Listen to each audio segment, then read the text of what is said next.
أنا اسمي سارة وعندي 23 سنة، وحيدة ما عنديش إخوات.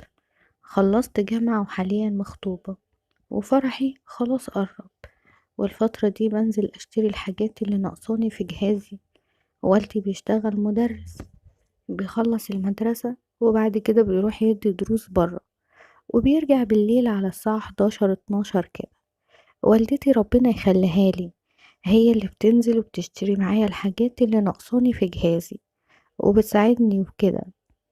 والدتي سمعها تقيل شوية.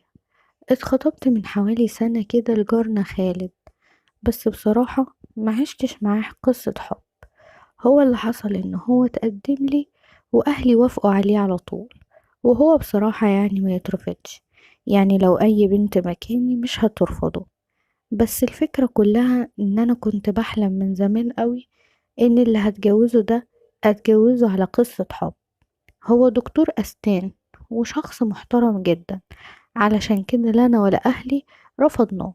المهم، هو قبل ما يتقدم لي بصراحة أنا كنت يعني على علاقة بحد كده على الفيسبوك، وكنت متعرفة على واحد اسمه علي من 3 سنين، وفي بينا مشاعر جميلة وقصة حب ما تتوصفش. أي نعم احنا لما ما شفناش بعض خالص، ولكن اللي بينا على النت كان معوضني عن إحساسي بالفراغ أو باحتياجي لحد في حياتي. بس المشكلة هنا إن أنا كنت بعتبره زي جوزي بالظبط، كأني متجوزاه، مع إن أنا وهو ما بنتقابلش أصلا، لأن أنا من محافظة تانية. بس أنا بعشق كلامه معايا، وببقى طايرة في السما لما بنتكلم. المشكلة إن علاقتنا مع بعض كانت يعني متطورة شوية. يعني علاقتنا وصلت إلى إني كنت ببعتله صور ليا وفيديوهات لجسمي، هو اللي كان بيطلبها. وانا بصراحة ما كنتش بقدر اقوله لا، لاني بثق فيه جدا، لانه معايا بقاله 3 سنين، فمستحيل هيأذيني. كنا بنتكلم فون بالساعات، وهو برضه كان بيبعتلي صور ليه، يعني زي ما نكون متجوزين بس بعاد عن بعض. ما كنتش برفض له اي طلب. بس لما جه خالد يخطبني واهلي وافقوا عليه، قلت خلاص ربنا كتب لي حياتي مع اكيد هحس معاه بنفس المشاعر، واحسن كمان لانه هيكون قدامي لما احتاج له في يوم من الايام هلاقيه. وفي يوم من الايام بالليل بنتكلم انا وعلي، وعمالة افكر اعرفه ولا لا ان انا اتخطبت، ومش عارفة ردة فعله هتكون عاملة ازاي. كنت مترددة جدا اني اعرفه، بس قلت لا انا لازم اعرفه ان انا اتخطبت وكده، لاني ما بحبش اكذب او اخبي حاجة عليه. قلت له هو انا عاوزة اقولك على حاجة حصلت عندي. قال لي ايه هي؟ قلت له ان في واحد جارنا متقدم لي واهلي وافقوا عليه. قال لي عارفة ايه الحاجة الوحيدة اللي كنت خايف منها من زمان؟ هي ان اخسرك. طبعا مش هتقدري تفتحي وتكلميني بقى، خلاص هتنسيني، صح ولا ايه؟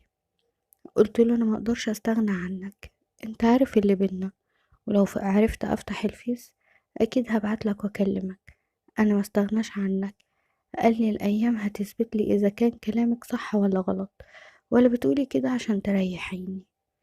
عموما الف مبروك، وربنا يتمم لك على خير. انتي عارفة ان انا دايما بتمنى لك الخير. وقفلت معاه على طول. كنت مبسوطة اني عرفته علشان اقدر اكون مع خطيبي. خطيبي اكيد ملوش علاقة اذا كنت على علاقة بحد تاني ولا لا. المفروض ان الاهتمام والحب والمشاعر دي تكون كلها لخطيبي دلوقتي. وفعلا قررت اني اهتم واقرب من خالد، بس بعد شهر كده من خطوبتي، وبعد محاولات في كلامي معاه اني اقرب منه لدرجة ان انا اللي كنت بفتح الكلام الحلو واكون مستنية منه كلمة حلوة، للأسف ما بيعرفش يقول كلام زي اللي علي كان بيقولهولي. بدأت أحن لعلي تاني ولكلامه. حسيت إن خالد خطيبي مجرد اسم ملوش أي تأثير في حياتي غير كلمة خطيبي، إنما مشاعري كلها وقلبي لسه متعلقين بعلي وكلامه معايا. رجعت أكلمه تاني وعرفته إني مش عارفة أتأقلم مع خالد، وما قدرتش استغنى عنه خالص. قال لي وخطيبك ذنبه ايه؟ قلت له ذنبه ان هو مش زيك، ما بيعرفش يحتويني ويأثر فيا او يعاملني زي ما انت بتعاملني. لما بيكون معايا بكون مفتقداك انت يا علي. مفيش الاحساس ده بيجيلي ازاي؟ بس عقلي وقلبي خلاص اتعودوا عليك انت. ولو يوم ما كلمتنيش فيه ببقى متضايقة وبحس ان في حاجات كتير قوي ناقصاني في حياتي ومحتاجة لها. قال لي خلاص انا موجود، لو احتجتي اي حاجة ولا احتجتي تكلميني هتلاقيني لحد ما الدنيا تتظبط مع خطيبك. واتفقنا على كده، وانا بيني وبين نفسي بقيت احاول اقرب تاني من خالد. بس هو للأسف شخصيته كده وطبيعته كده، هادي جدا وكلامه على القد ومفيش كلام حلو. بصراحة بقيت بحس بالملل الشديد قوي وانا معاه. وكنت برضو مقللة كلامي مع علي علشان ادي الخطيب فرصة ان اتعلق بيه، بس للأسف مفيش فايدة. وبقيت اكلم علي تقريبا كل اسبوع مرة او مرتين بعد ما كنا بنتكلم كل يوم، لانه بقى حاجة اساسية في حياتي. رغم وجود خطيبي كنت لازم كلام حلو. كنت بجري على علي واتصل بيه واعترف له ان هو وحشني وان هو اللي محلي حياتي ومديها معنى. وفي يوم كنت بكلم علي في التليفون ودخلت اعمل قهوة، كنت سهرانة معاه وكانت الساعة حوالي 12. جيت بصب القهوة وبحط الموبايل كده على الرخامة، للأسف ايدي اتخبطت في حاجة والموبايل وقع على الأرض. الشاشة اتكسرت كلها واتشرخت كلها وما بقتش شايفة اي حاجة في التليفون. رحت شلت الموبايل واتضايقت قوي وقتها. بس علي ساعتها كان لسه معايا في المكالمة. بقوله سامعني؟ قال لي اه سامعك، في حاجة ولا ايه؟ قلت له الموبايل وقع والشاشة باظت وبكرة هنزل عشان اشوف حد يعملها لي، بس بابا يصحى من النوم علشان اخد منه فلوس. قال لي لو محتاجة حاجة قوليلي. قلت له ربنا يخليك. على فكرة علي قبل كده كان بيبعتلي فلوس كتير لما كنت بحتاج، كان فعلا بيبعتها مش بيقول اي كلام وخلاص، يعني ما كانش بيعزم عليا وخلاص. العلاقة اللي ما بينا فعلا كنا اتنين متجوزين حقيقي، مش مجرد علاقة بين اتنين اتعرفوا على بعض في النت وخلاص. المهم انا معرفتش انام وفضلت صاحية للصبح مستنية بابا يصحى يروح الشغل علشان أقوله على فلوس عشان أصلح موبايلي. ولما صحي أخدت منه 1000 جنيه ونزلت، وما كنتش عارفة الشاشة دي اتصلحت بكام، بس قلت أكيد يعني مش هتعدي المبلغ ده. بعد ما اطمنت إن الفلوس بقت معايا قلت أدخل أنام لأن صاحية من امبارح، قلت منين ما أصحى أبقى أشوف حد يصلحه. ونمت وصحيت في العصر، مش عارفة اوديه لمين ولا اصلحه فين، ولا اعرف حد بتاع صيانة بيشتغل في الشاشات، وخايفة اديه لحد ويبوظه او يبوظ فيه حاجة. واستنيت اسأل خالد خطيبي لو يعرف حد. رحت واخدة موبايل ماما واتصلت بخالد منه، لقيته استغرب اني بكلمه من موبايل ماما. قلت له معلش علشان موبايلي بس واقع والشاشة اتكسرت، انا بكلمك دلوقتي عشان لو تعرف حد كويس بيصلح الموبايلات او ليه في الشاشات يعني يصلحهولي. قال لي ثواني كده وقال لي اه اعرف حد حبيبي قوي وشاطر، بس خلينا نروح انا وانتي علشان يعمل الواجب ويهتم. قلت له ماشي، واتفقت معاه قبل الساعة 5 ونروح انا وهو. لبست ونزلت على الساعة 5 إلا ربع وقابلته. المهم ركبنا مواصلة فبقول له هو بعيد؟ قال لي لا 5 دقايق وهننزل دلوقتي. قال لي على فكرة اللي شغال ده في الموبايلات والصيانة ده أحمد صاحبي من أيام الثانوية، وشغال في صيانة الموبايلات دي بقاله حوالي 8 سنين. قلت له تمام كويس ان في حد معرفة علشان مش عايزة اقدم موبايلي لحد يبوظ لي فيه حاجة. قال لي لا لا ما تقلقيش اطمني. ودخلنا المحل وكان في شاب واقف، واول ما شاف خالد لقيتهم بيسلموا على بعض وبياخدوا بعض بالحضن، وفضلوا يتكلموا شوية وفي الاخر خالد قال له ده موبايل خطيبتي وقع والشاشة باظت. قال له فين الموبايل؟ رحت انا مطلعه موبايلي ومديهوله. راح بص كده على الموبايل وقعد يقلب فيه شوية وقال لي للأسف نوع الموبايل ده الشاشة بتاعته مش متوفرة، يعني صعب نلاقيها، بس عشان خاطرك انتي وعشان خاطر خالد هسأل لكم في كذا مكان وهشوف حبايبي وان شاء الله هجيب لك واحدة، بس هتسيبهولي يومين واول ما اجيب الشاشة واركبها والجهاز يبقى جاهز هكلمك تيجي تستلمه. خالد قاله تمام ماشي، بس انا مش عارف ظروفي، ممكن اكون في العيادة ومعايا حالات. رحت قلت له لخالد طيب ما تديله رقم ماما، لو خلصوا يرن على ماما وانا انزل اجيبه واستلمه منه. قال لي مفيش مشكلة، وفعلا ادينا لبتاع الموبايلات رقم ماما وقال لي اول ما الموبايل يخلص هرن عليكي او على اي حد يجي ياخده ويستلمه مني. راح خالد قال له طيب الموبايل هيتكلف كام؟ فصاحبه قال له لا لما لقى الشاشة ومشينا على كده. بس قبل ما نمشي خفت عن علي يتصل على الموبايل وهو مع بتاع الصيانة. رحت رجعت بسرعة قلت له ممكن اخد الخطوط علشان اشغلها في موبايل تاني لحد ما ده يتصلح. قال لي ماشي مش مشكلة، اه طبعا خديها. وراح فاكك الخطوط من الموبايل وادهاني. بيني وبين نفسي قلت الحمد لله، ما كنتش هعرف انام من التفكير لو كان علي كلمه او اي حاجة تحصل. وعدى اول يوم وتاني يوم وانا مستنية حد يتصل على موبايل ماما يقول الموبايل خلص علشان اروح اخده. محدش اتصل. تاني يوم لقيت موبايل ماما بيرن، رحت اشوف مين اللي بيتصل.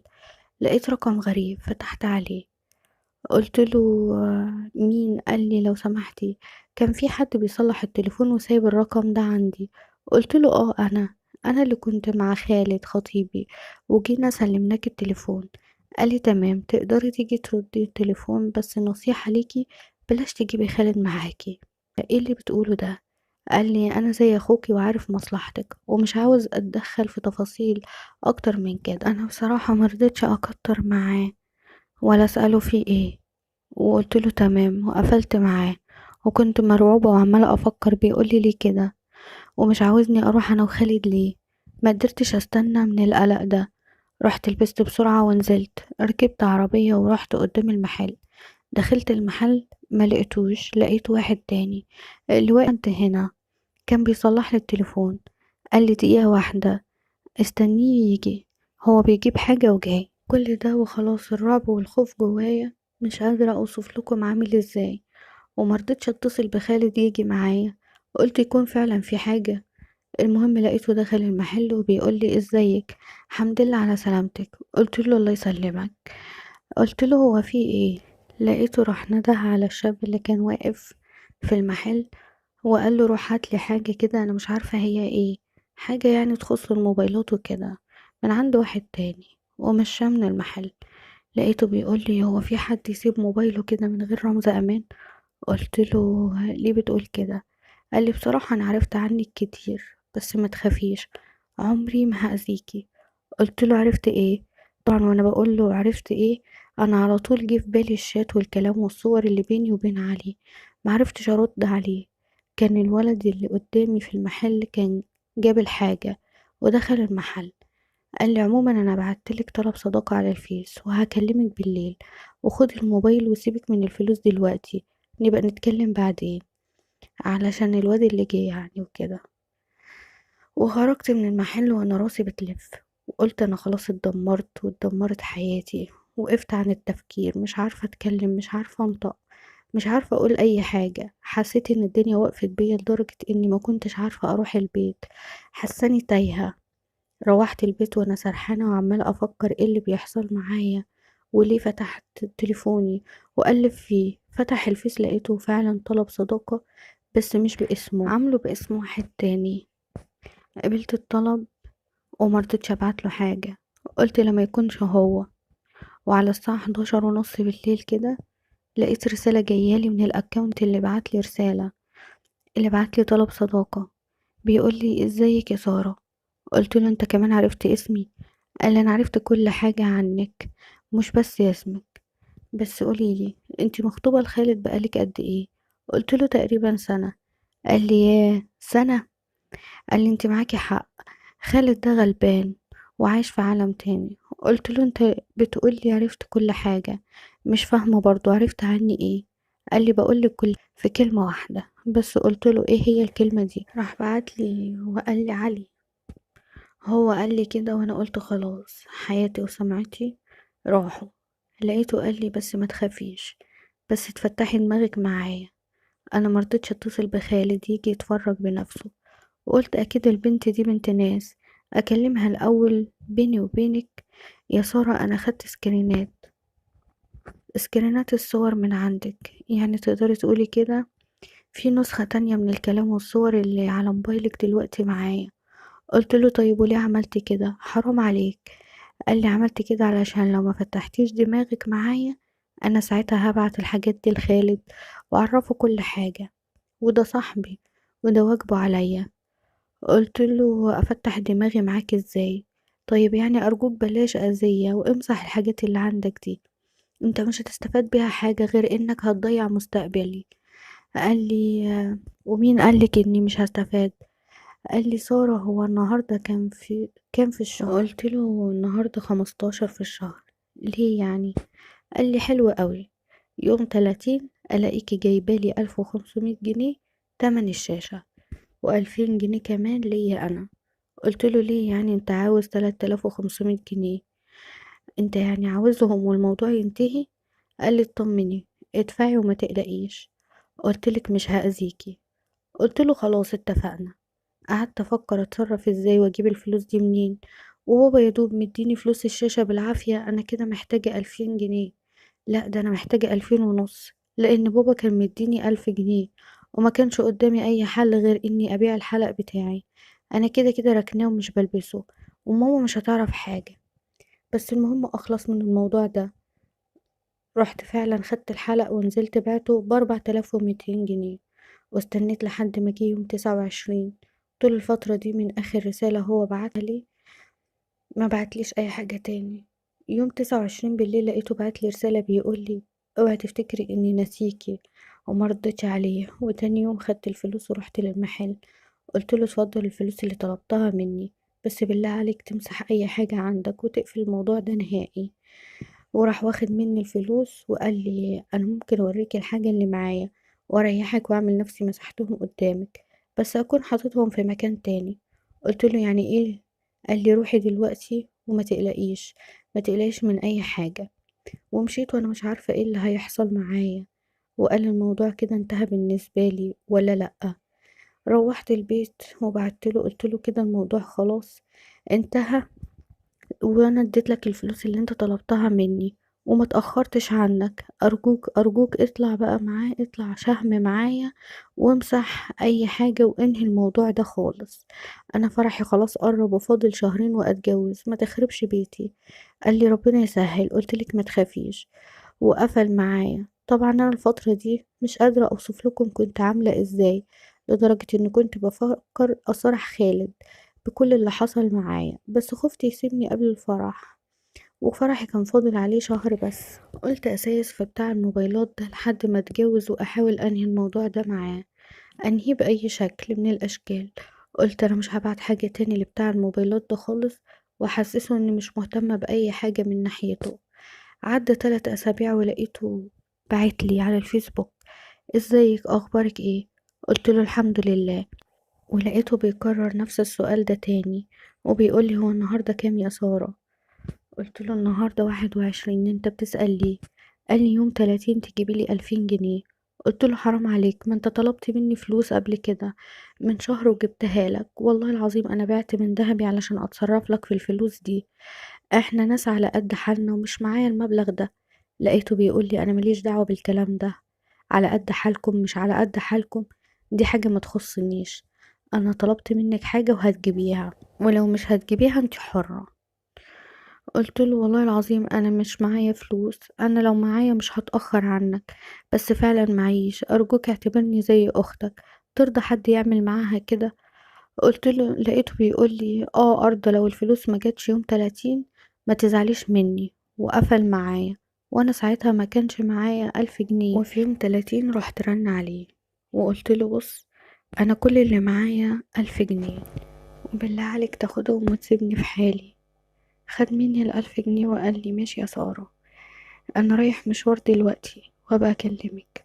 وخرجت من عنده وانا منهارة وعاوزة اعيط على كل اللي انا فيه، مفيش حد معايا ينقذني ولا عارفة اقول لحد، ومنفعش اصلا حد يعرف. بعد فترة رجع يكلمني تاني، وبقوله انا سبتك المرة اللي فاتت مع انك مدتنيش وما جبتليش اللي اتفقنا عليه. قلتله انت عاوز ايه مني؟ قال لي بصي انا مش هتقل عليكي، هي 1000 جنيه تجيبها لي بس ليوم 30 في الشهر. قلت له انت بتقول ايه؟ انا ما بشتغلش اصلا ومش باخد مصروف، انا مش هقدر اعمل اللي انت بتقول عليه. ارجوك، انا واحدة على قد حالي، والله ما معايا المبلغ ده كل شهر. قال لي طيب سيبيني افكر. اصلا انا بصراحة كده بفكر اعرف خالد وابعت له كام صورة كده للناس اللي عندكم في المنطقة، الناس اللي هناك كتير، اللي انا اعرفهم هناك كتير. قلت له بالله عليك ما تأذيني وما تدمرش حياتي، ما تدمرش حياة واحدة، انت مش هتستفاد حاجة لما تعمل معاها كده. قال لي ربنا يسهل، وراح قافل. وانا الفترة دي كنت قاعدة في البيت مكتئبة ومش طايقة حد، وكل شوية ماما تسألني مالك انت متغيرة ليه، وبابا يسألني واقول لهم لا مفيش حاجة، بس متوترة قبل الفرح وكده، ان خلاص فاضل اسبوع على فرحي، وانا عايشة اصعب فترة في حياتي، وخايفة يبعت حاجة للناس اللي جيران والخالد وكده. وفضلت عايشة على أعصابي، يعني إن هو يبعت حاجة لخالد وكده بما إنهم أصحاب، يقول إن هو يوجب معاه قبل ما يتدبس فيا. رحت مكلمة على الفيس وقلت له أبوس رجلك ما تبعتش حاجة لخالد، أنا فرحي كمان أسبوع ما تكسرش فرحتي. قال لي أنا من البداية وأنا مطمن إني مش هأذيكي، افرحي وعيشي حياتك وما تفكريش في حاجة. بصراحة كلامه طمني شوية وخرجني من الحالة النفسية اللي أنا كنت فيها. وفعلا جه ميعاد الفرح واتجوزت خالد. وبعد أسبوعين من الفرح لقيته بعتلي على الفيس قال لي شفتي أنا طلعت جدع معاكي ازاي؟ قلت له ربنا يخليك، بس أنا نفسي أعيش حياتي في أمان وأستقر. قال لي ما انت عايشة أهو. قلت له خلاص والله أنا مش مرتاحة خالص، وكل تفكيري خايفة لا تعمل حاجة أو تبعت الحاجات دي اللي معاك لخالد. قال لي لا ما تخافيش اطمني. الغريب اني لقيته هو سألني عن علي، وقال لي هو انت لسه بتكلميه؟ قلت له لا.